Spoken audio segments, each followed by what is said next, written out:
Well, that's interesting. What is? A cab. Turning at the empty house. Wonder why he followed her here. Oh, wouldn't you? Quite possibly with glasses.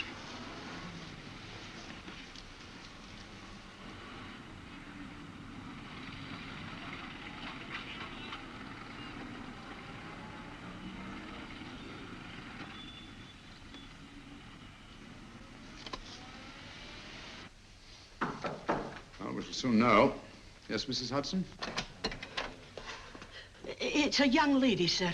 Most urgent. Ask her to come in. Go right in, miss. Mr. Holmes? Yes, this is my friend, Dr. Watson. How do you do? How do you do? Mr. Holmes, you must excuse me, please. Yes, well, won't you sit down? Come along. May I? It's quite all right. Thank you.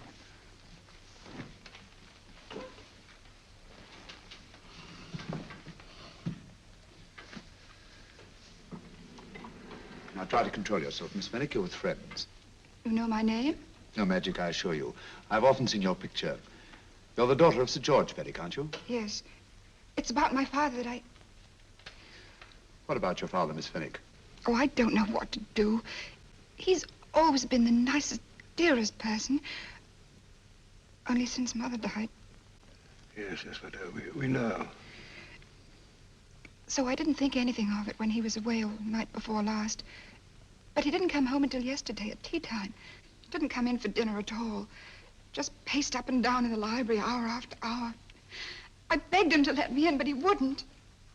Steady, steady. Now, take your time. I couldn't sleep a wink last night. Then I started hearing things. Hearing things? What sort of things?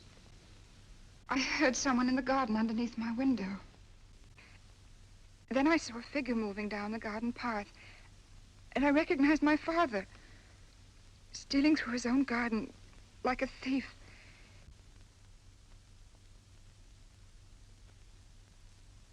He had a spade in his hand, and he stopped by the greenhouse where he started to dig. This morning, at daybreak, I stole out into the garden and found this.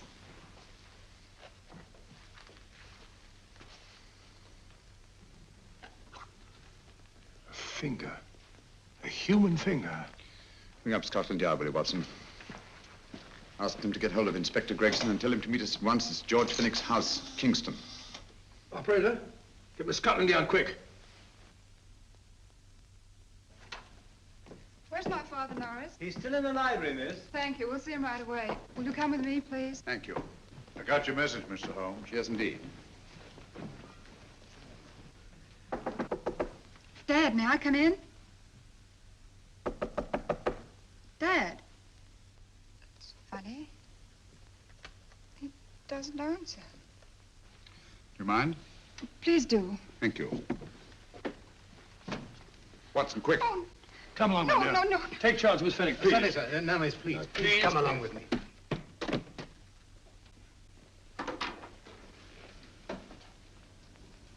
Dead? Yes. What do you make of it, Doctor? Shot in the back between the second and third ribs. The bullet undoubtedly penetrated the heart. Look at the powder marks on his coat. I was afraid of this. What do you mean? Don't you remember the man in the cab who followed Miss Fenwick to Baker Street? Well, you don't think he had anything to do with it, do I you? think it's reasonable to assume that he tipped off someone that I'd been sent for. Sir George has obviously been murdered to keep him from telling me what he knew. What was the weapon used? Small caliber revolver, point blank range by the look of the wound. The murderer came in through those French windows. The mud from the garden he brought in his boots. Sir George must have surprised the intruder. Passed the room to him here. What follows, we can't tell. But from the location of the wound, I'd say that he turned his back for a moment, and as he turned, the muzzle of the revolver was placed between his ribs and one muffled shot fired. And you mean to say he kept on going, even after he was shot? There's no doubt about it. Look there. The trail of blood leads us back to the desk. It's something Sir George was after. Something. I know. He was trying to summon help, poor chap. I don't think so, Watson. There's the bell pull by the fireplace. No, you'll notice from the trail of blood that Sir George made straight for this desk here. I wonder, there was something he was desperately anxious to get. Hello. His right hand's clenched. That's perfectly natural. Death agony. The left hand lies open. Why only one hand clenched in the death agony? The right hand, the hand nearest the desk. Please note that. If Sir George took something off this desk, something so important that he spilled his last drop of blood to get it, I want to know what it is.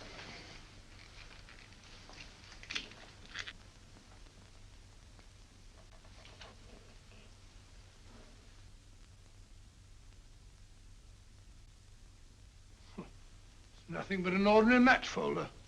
Where does that lead us? I imagine to something very important, Gregson. This match folder's from Pembroke House. Why shouldn't it be? He was there, you know. We saw him yesterday. Yes, but the effort he made after he was shot to get hold of this match folder. It's just possible he wanted someone to remember Pembroke House. He may have wished to recall it to someone who saw him there. Someone who, like ourselves, saw him with a woman.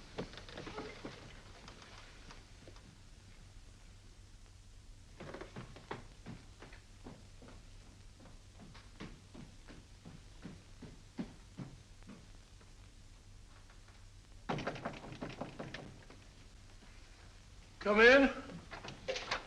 Oh, Dr. Watson, this came by hand for Mr. Holmes not 10 minutes ago. Thank you, Mrs. Hudson. That would be the report from Mr. George's bank. Report from Sir George. Oh, really? Don't you remember his daughter told us that he'd just closed his account? Had it looked into at once.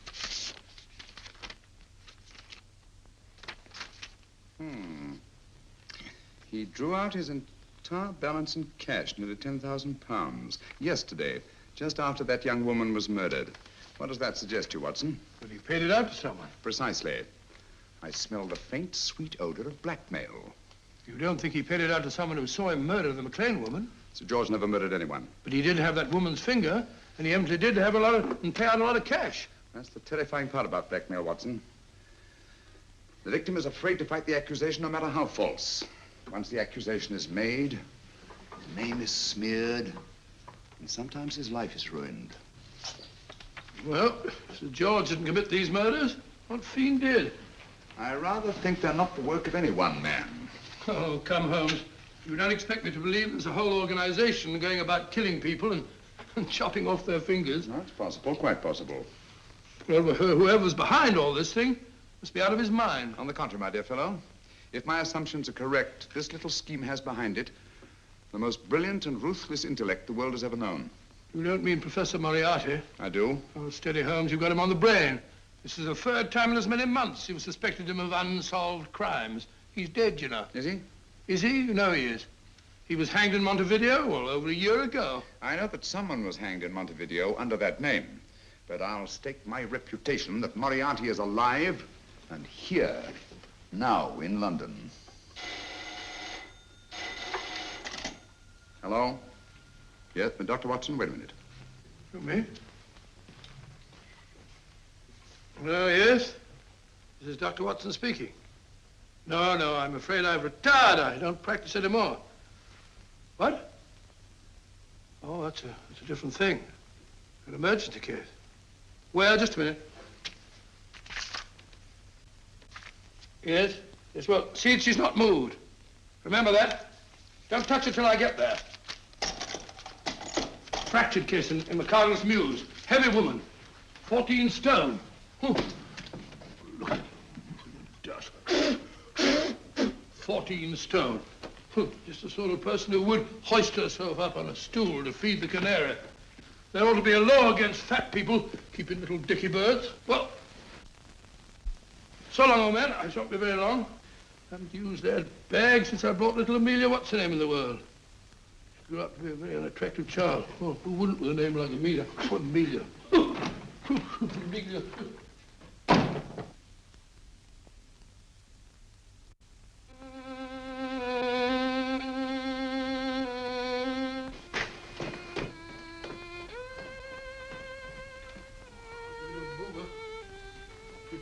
Stupid about accident.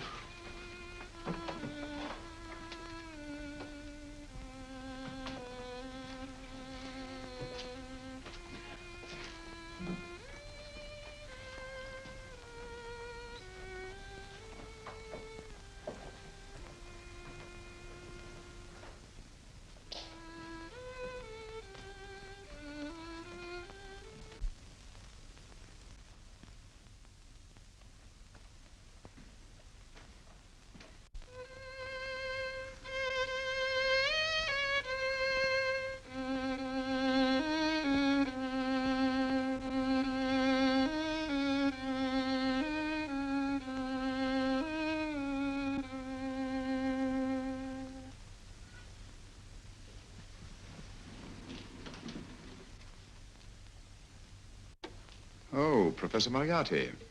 Not that I wish to appear inquisitive, but to what am I indebted for the pleasure of this visit?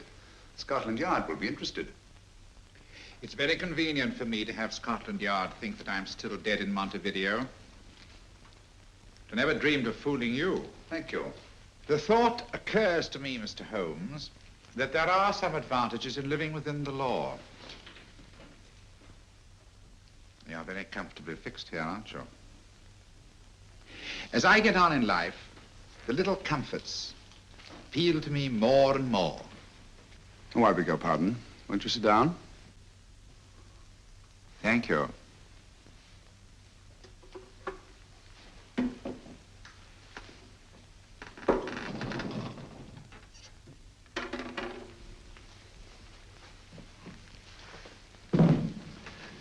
And now, Professor Moriarty, what can I do for you? Everything that I have to say to you has already crossed your mind. And my answer has no doubt crossed yours. That's final? What do you think? I shall not rest until you are hanged for the finger murders. You've no proof, you know. No, not a shred. But I have you. I could turn you over to the police here and now. You could. But if you did, you'd never see Dr. Watson again. Oh, the telephone call. Quite. I rather assumed you had taken some such precaution. Or I should have snatched up a revolver and indulged in a fit of heroics when you came in. Very smart, aren't you? Not smart enough. Or I should have anticipated you. But if any harm comes to Dr. Watson, I shall seek you out. I shall not rest until I find you, and when I do... No harm will come to Dr. Watson this time. But I can't answer for the future. Mr. Holmes, I should strongly advise you to drop this case. Don't be silly. Think it over. We've had many encounters in the past. You hope to place me on the gallows. I tell you, I shall never stand up on the gallows. But if you are instrumental in any way in bringing about my destruction, you will not be alive to enjoy your satisfaction. And we shall walk together through the gates of eternity, hand in hand. What a charming picture that would make. Yes, wouldn't it? You know, I really think it might be worth it.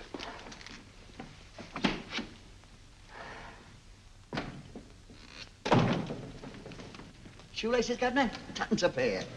And strong enough to hang yourself. How many more times must I tell you I don't want your filthy shoelaces or your company? Shoelaces, Governor? Blasted impertinence. Run along, my good man, or I'll give you in charge. Shoelaces, Governor? Shoelaces, Governor? Help a poor bloke. What's only got one arm? Any luck with Mr. Holmes? You can read his obituary in tomorrow's papers.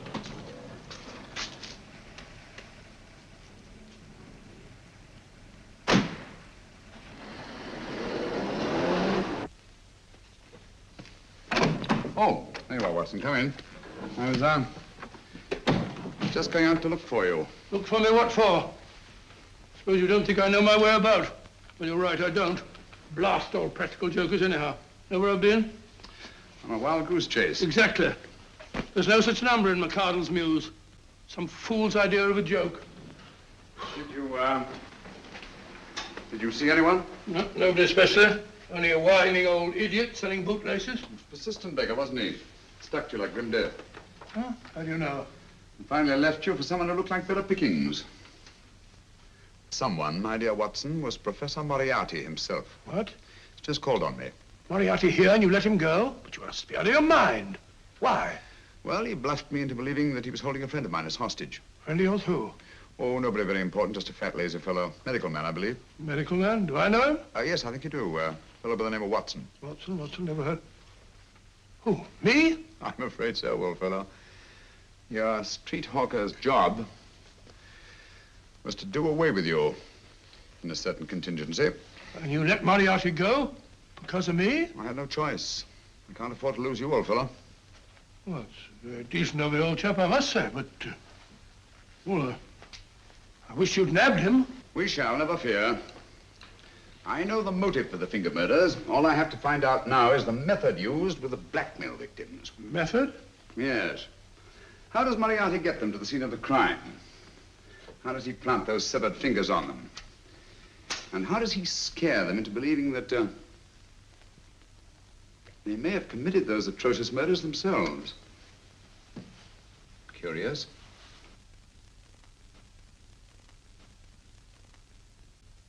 Very curious. Huh? Curious? What's curious? That window in the empty house across the street. First floor front. Huh? What's wrong with it? It's open. Why shouldn't it be open? Well, it wasn't open half an hour ago. I'll stake my life on that. Well, that's not our business. Let it stay open. I wonder if you'd go over, old fellow, and see what's the matter. Oh, trespassing. It's against the law. Very well, I'll go myself. Oh, well, if you're going to put it like that, ridiculous waste of time. Going about shutting windows at this hour of the night. Here, you better take this torch. Well, take what? Dignified job for a doctor. Dr. Watson, the torchbearer. And what do you propose to do? Sit in a comfortable chair, I suppose, and read a good book. That's a very good idea. Yes, very good idea. While I play night watchman, you have a nice read. Mm-hmm. Good night. Have a good time. Have a good time? What do you mean, have a good... What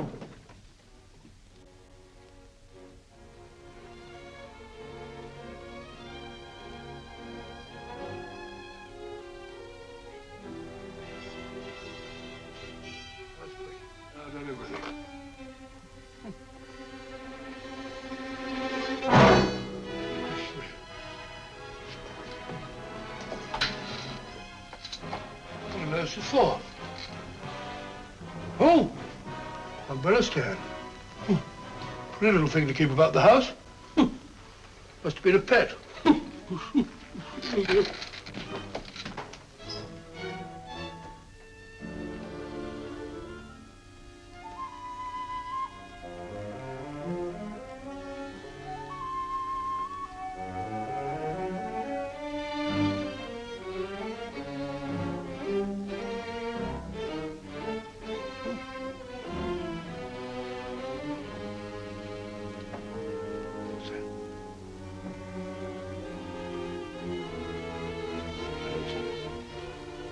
Rat robbery. This was... Oh.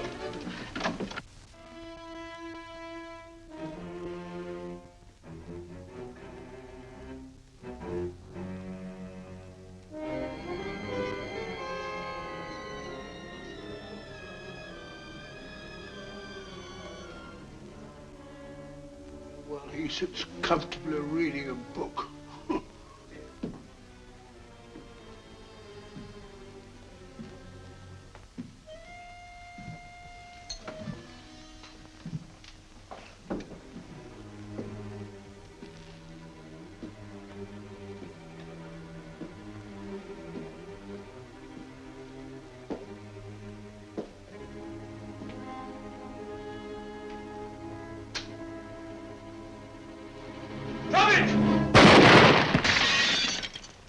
He killed Holmes!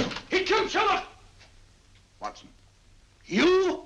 But I saw him shoot you a second ago. Not me, my dear fellow. Merely the bust of Julius Caesar. Incidentally, you may have noticed that all through the ages, prominent men have prominent noses. Oh, I'm afraid we're in for terrible trouble again with Mrs. Hudson. Window smashed, plaster all over the floor. Get up, you.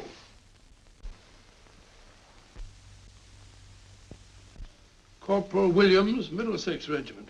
Discharged from the army as physically unfit. Huh. Papers seem in order.